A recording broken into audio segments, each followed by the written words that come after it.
नमस्कार, म भक्तबहादुर श्रेष्ठ, बडा क्षेत्र मन्दिर गुठी व्यवस्थापन समितिका अध्यक्ष।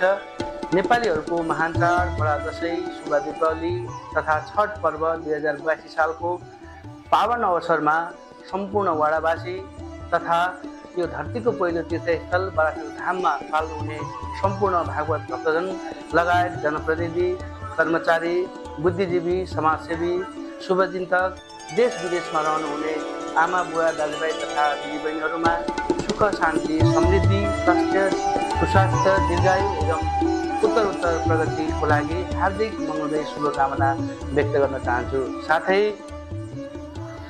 यस दशैंले यस महान पर्वले सम्पूर्ण नेपालीहरूमा सद्भाव एक आपसमा सद्भाव कायम गर्ने शक्ति भगवान बराबाट मिलोस्, सम्पूर्ण पितृहरूको भगवान बराले उद्धार गर्नुहुनेछ भन्दै सम्पूर्ण भक्तजनहरूमा चाहिँ भगवानको आशीर्वाद र कृपा सदा सर्वदा बनिरहोस्। जय धरणी, जय बरा, धन्यवाद।